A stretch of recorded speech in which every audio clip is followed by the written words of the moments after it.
Alrighty, guys, welcome back to the Cottonwood Sports Podcast. This is the very first episode of 2026. Just wanted to say thank you very much for an amazing short 3 months in 2025 that we had with you guys. Hitting 1K streams on Spotify was amazing, and we couldn't have done it without the support of all of our listeners. But without further ado, we have a very special guest for you guys, the newly signed Hearts of Pine player, Brecc Evans. Brecc, thank you very much for joining us today. Thank you for having me, Parker. Glad to be here. Yeah, absolutely. So I would just say, as you're a new player coming into the team, can you just start by just kind of introducing yourself and just tell us kind of your soccer journey thus far? For sure. So my name's Brecc Evans. I'm originally from California, then went to high school and middle school in Texas, and then I've played professional soccer in 5 cities in the last 8 years, all in USL Championship and USL League One. Most recently, last season, I was with FC Naples, which was an expansion team just like Portland Hearts of Pine, and we had a relatively successful year. You know, it didn't end with any trophies, so not truly a successful year, but on a personal note, you know, like statistically had a good season, and was essentially recruited by Portland Hearts of Pine, by Bobby Murphy, by the club. And so we were able to come to an agreement, and now it's time. You know, I've got a couple more days before I'm actually moving to Maine, and then the work for 2026 begins, which is, you know, what I'm really excited about is just starting to get to work, because for me, the preseason's kind of the worst time of the year. And the best time of the year is when there's matches, especially home matches, just matches week in, week out when you're busy playing. So I'm just excited to get going and start competing for the club. You had mentioned playing for Naples, and I saw you've been a part of a couple inaugural teams.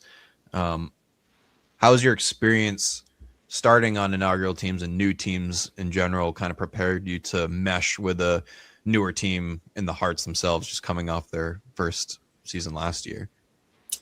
I think it's a huge bonus. My first professional season was an inaugural team, and then the Northern Colorado Hailstorm, I was a part of their inaugural season, and then last year Naples was sort of my third inaugural season with the club. And that experience is important because, you know, every team that doesn't already have a culture or a starting 11 or established guys and hierarchy, they look for leadership figures and people who know the league, people who've been there, done that.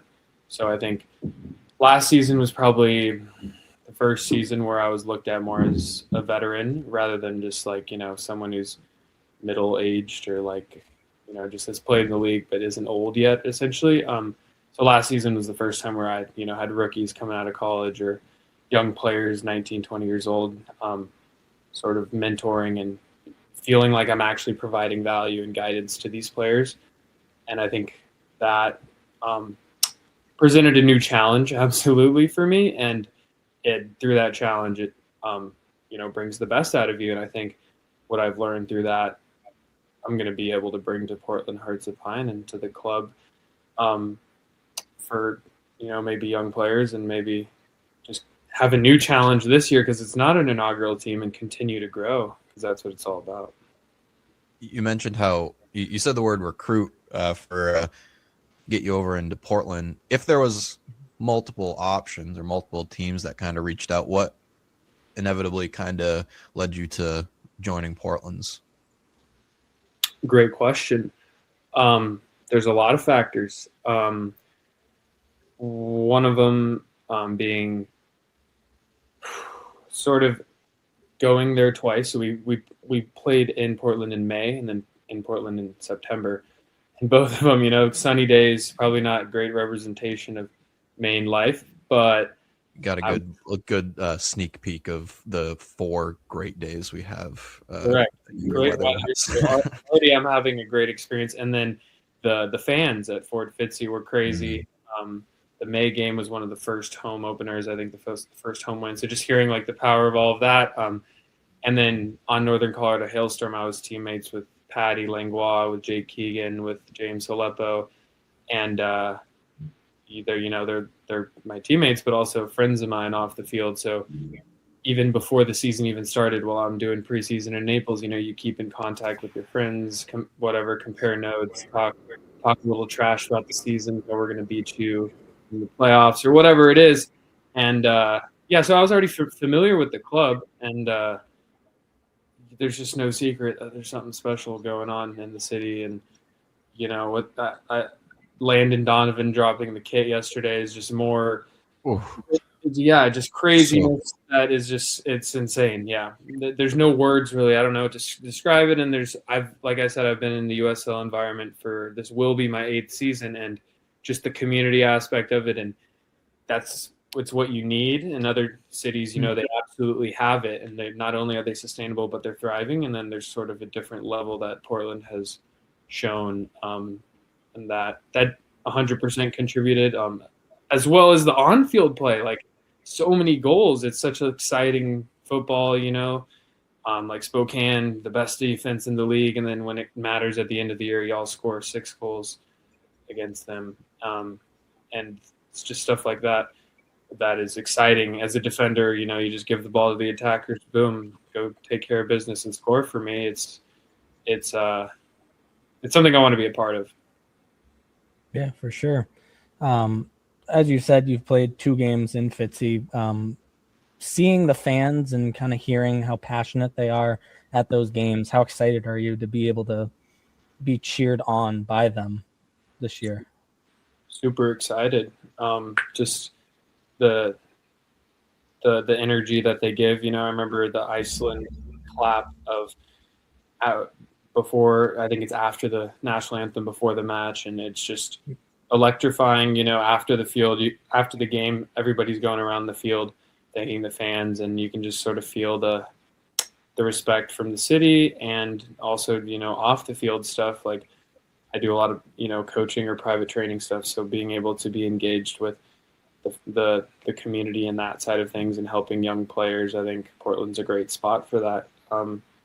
So being able to play in front of such a supportive base, when like other times in my career that hasn't been like at that level of support, is I don't even know what to expect. I'm just excited for what's ahead.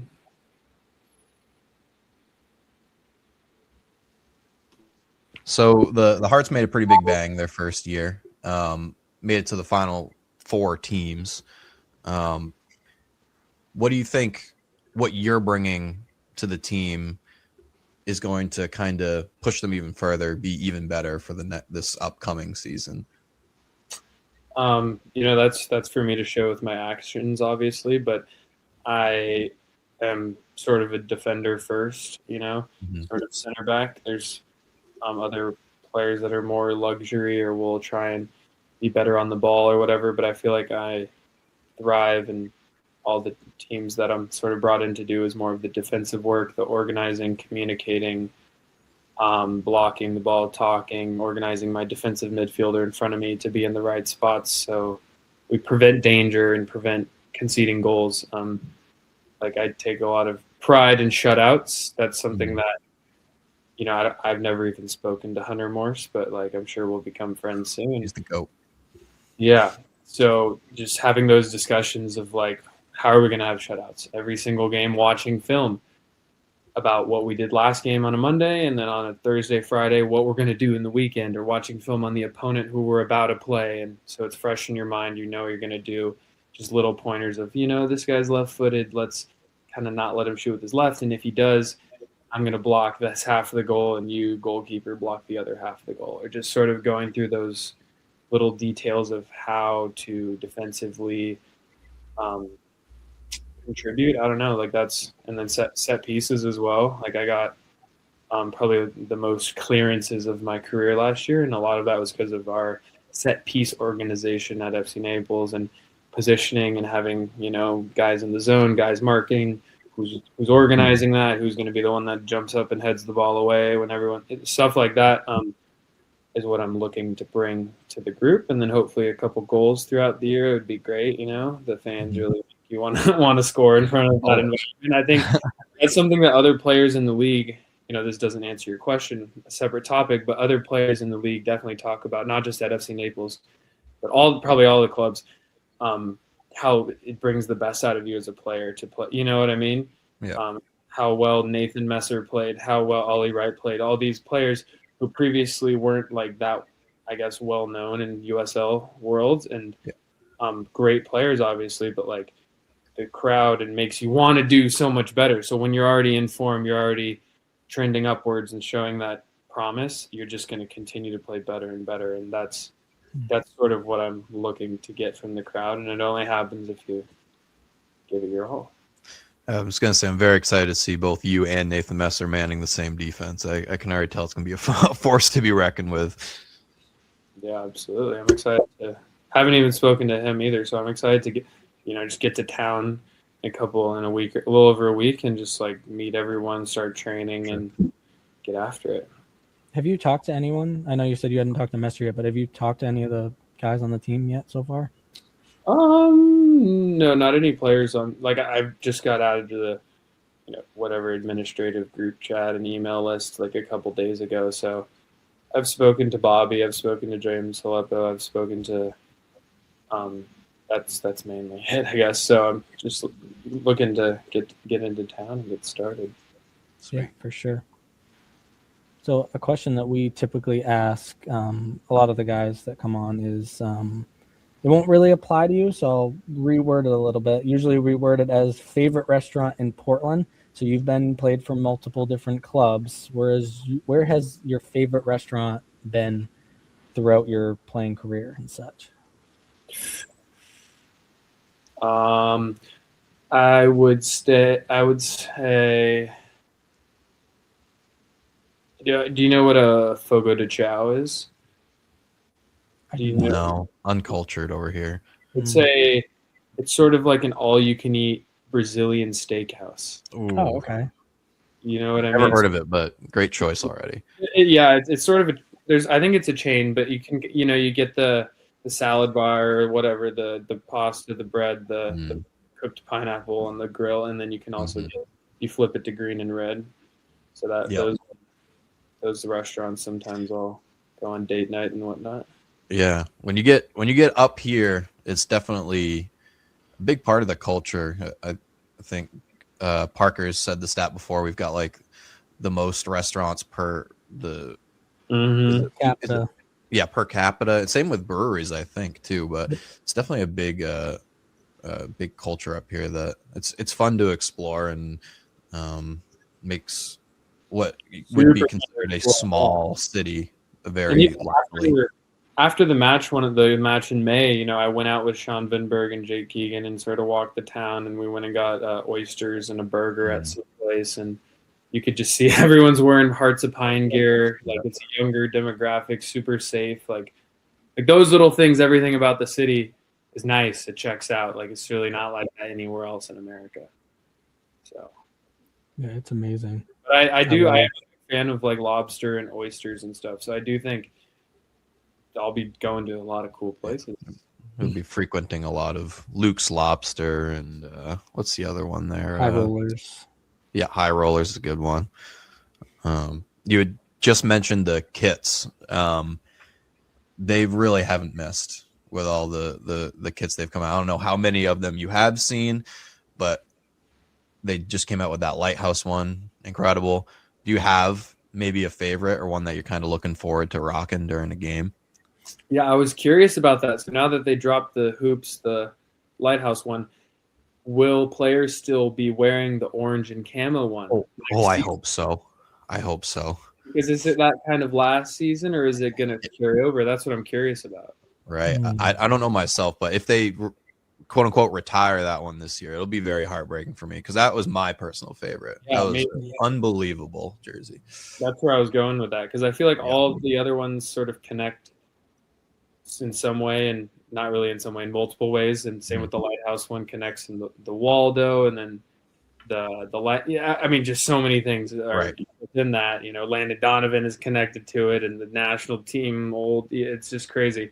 So I think the orange camo one is cool as well. Just how they filmed it and like actually met Mainers who are living 2 hours north in rural Maine. And that's, that's the story, how they connected to the state, not just the city of Portland, not just to soccer, it's, and I, up until then, my favorite one was the white with the hearts, Yeah. Like that jersey is insane. I thought that was the best one in USL history. Like I have friends who, like I was friends with in high school or whatever, who've kind of followed along my journey, but like never played professionally. And so many people have just purchased the jersey. They live in Ohio. They live in San Francisco. They just are like, this is so cool. It's like it's a cultural merchandise piece that extends beyond just the full kit blanker. Yeah, they've done a good job of making it Maine, having stories built around it, but also just looking good enough. Like where you said, people in Ohio are just buying Portland Hearts of Pine jerseys because it just looks, so it's like so unprecedented and never before seen in USL League One, the ability to turn it into a lifestyle brand. I think Gabe's talked about that, of like, that's just never before seen. Yeah, the band, that Heart Bandit kit's great. The orange camo, selfishly, it's like our colors too. So I was like, all right, that's just cool. Off the top, it's like I need one of those. But yeah, they've knocked out. I'm excited. I can't imagine this is the only new kit that they're putting out this year. So I still, in the back of my head, think they'll somehow make a buffalo plaid jersey look good. The classic Mainer black and red plaid flannel type of style. I feel like they could. There's something in there. There's something in there where they could make it not corny. I know they can do it, but the kits that could be next fall's drop. Yeah. But I do wonder. Hit me up. I can do it. I designed me some jerseys. I bet you they're probably getting people sending in their ideas, and they're just going to take little bits and make the next kit, right? People are sending in ideas, but I really hope that the new Lighthouse kit doesn't replace the old Hearts band. You called it the Hearts Bandit one? I think it's called the Bandit jersey, I believe. It's because they're I don't know the full story, but there was a Valentine Bandit, I think. I've heard the story. Called? Bandit, And I think that's, for me, is just such the cool thing about all of the jerseys is like we had said, like they're all super cool, but every single one has a story. Yeah, like it's good. Doing a good job at storytelling on top of just being clean as hell. Yeah, you go on their website and they have a full page of just the whole story behind the jersey and everything. Even the warm up, amazing. They have warm up kits. It was the Acadia, the Sunrise ones. Like they don't even wear those during a game, and they still look stupid with those. Like, they had no reason to, but it's just so crazy good. And the other teams in the league aren't doing that, So it's pretty cool to make it. Yes, a soccer team, but also the lifestyle brand, and also that just builds a whole new layer of like a business model of ability to grow the club, everything. Yeah. So from what we've talked to a lot of the guys that have been on from the Hearts on here, they seem to have a lot of free time and such. So what is your off days / free time, downtime usually look like?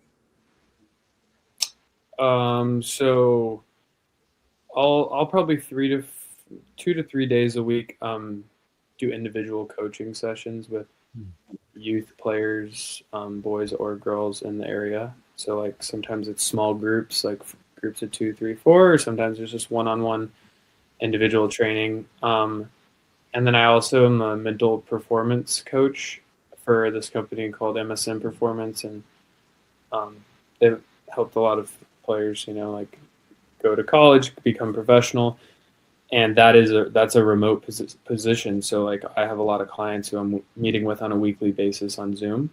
Wow, that's wicked cool. So like through my schedule of we get off training maybe 12:30, 1 o'clock. So from then on until my girlfriend gets off work at 5, 6 p.m. That's the time when I can do those coaching sessions, do the Zoom calls, and fit it in, and then. On the weekend, I'm a pretty like outdoorsy person, outdoors human. So definitely want to get out and explore Maine. I want to drive up to Mount Washington in New Hampshire. I want to go up to Acadia National Park, go up there. There's just a lot of cool stuff in the area that I already know about. And then I'm sure when I get there and talk to y'all and other people and everyone on the team, there's just going to be so many other cool places, especially locally, Cape Elizabeth, different stuff like that I want to just visit. So that's kind of going to take up some time. And my girlfriend is a speech language pathologist at a local school in Saca, Maine. Oh, all right. Right. My neck of the woods. I'm in Saco. Yeah. So she'll like whenever most of my off days I'm hanging out with her, so Yeah. she'll work all day. And yeah. So that's kind of gives you a backstory of it. Yeah. Cool. That's very cool. I heard somewhere, do you have a college degree? Yes. So I committed to Cal Poly San Luis Obispo, which is a smaller Division I school in the central coast of California. And then after one semester, just one fall season of Division I soccer, I signed pro with North Texas, which is the FC Dallas second team. And then part of that was they paid for the rest of my bachelor's degree online through Southern New Hampshire University. Nice. So like my bachelor's is from SNHU. I got that in December 2020, and then Bellevue University is a partnership university with the USL, and I got my master's degree in March of 2023 from Bellevue University. And yeah, Congrats. That's a lot of effort to be doing while also being a professional athlete. Oh, it is. Yeah, a lot of commitment, a lot of time, a lot of just like waking up a little hour early, do some stuff before training, and then that way when I'm tired after, I don't want to feel as stressed. Really was a routine to get through that, and I think it's good to prepare yourself for other stuff. And since I finished that in 2023, I've had a lot more free time to coach and sort of do this mental performance training that I've told you about, and do taking care of my body. Like I'm getting older. You got to really focus on the health of the body if you want to keep playing on turf every day. What was kind of the maybe drive to get into the coaching part of things? I had always done individual coaching, and then like since even high school, before college, and then I in Colorado. So in 2022, the beginning of 2022, I started coaching youth, and I liked it sort of, but didn't really love it as much because I liked it because half the group was super engaged and wanted to be there. Then I didn't really like it because some of the players were less committed. Correct, the families and the players. It's not really the players' fault, but yeah. So I kind of do better in those like individual or like small group. That's where I like to coach because I think I can provide more value, and yeah, it's rewarding when you see a player go from wherever they're at and then work with them for 3-6 months, and it's like look back at it, wow, they can juggle to 100 now, and before they just little milestones. I enjoy that, and I think it's good to give back to the community because I'm not a Premier League player, I'm not Harry Maguire, I'm not John Stones. You know how it is. So like it's good to give back and provide value in ways that I think I can provide values, and the families I coach think so too. So it's a win-win. Right. I think that kind of personality and attitude definitely plays very well up here. It's like the very family community up here, especially with just the team. So, and I kind of noticed from the few games I was able to get to, a lot of young kids kind of rocking the Hearts of Pine kits, and it's soccer isn't, I mean, it's big, but it's nowhere near kind of the other sports up here like football or baseball and whatnot. But I think what the Hearts of Pine are going to bring is a lot of kids are going to be like, I want to be Ollie Wright. I want to be Nathan Messer. I want to be Brecc Evans. I want to, and I think it's a huge movement that the Hearts are kind of spearheading at the moment. Absolutely. I think there's so much potential to tap into the youth for camps, summer camps, holiday camps. I think there's potential to start an academy. There's so much more, like just teams have done it with half the marketing and zero branding and like what's going on here. I think they definitely can do that if they want. I'm assuming you're planning on still doing the coaching up here when you get up here? Yeah, absolutely. I mean, going to try and, ease into it for preseason. I think preseason schedule's coming out soon. So like that's going to be whatever it is. And then from there I can start to meet people and go. I'm not too trying to fill up the schedule too early, but at the same time, I will absolutely be doing it. For sure. Growing up, was there any other sports that you played or / watched? Yes. So both my parents played Division I and professional beach and indoor volleyball. Really? Yeah, they both went to San Diego State and then like played beach volleyball like professionally after for a couple years. Like still had like normal jobs, but on weekends they'd play in tournaments. That's awesome.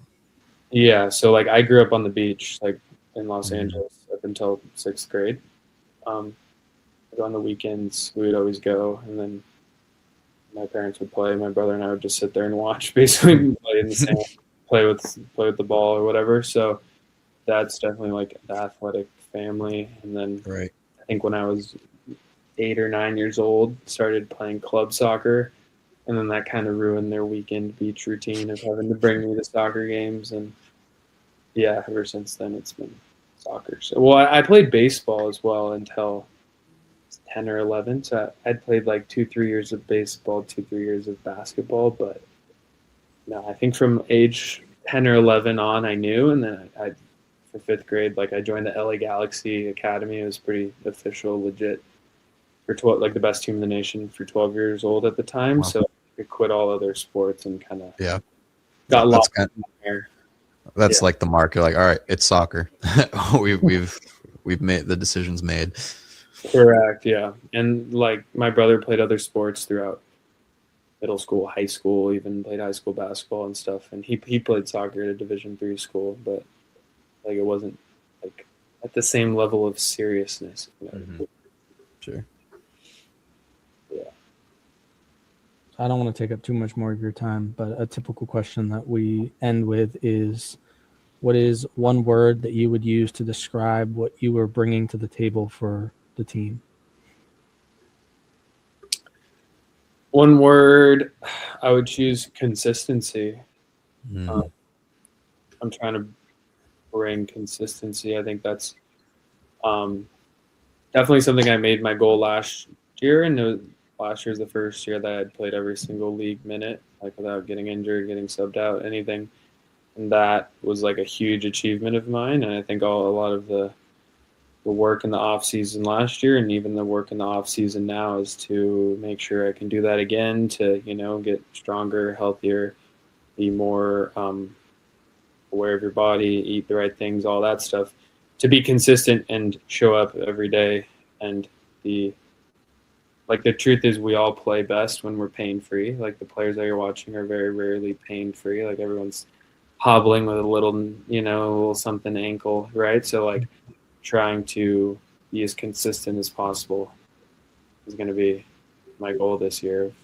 Having consistently a high standard and not being this sort of roller coaster player. Love it. It's awesome. Yeah. Any other questions?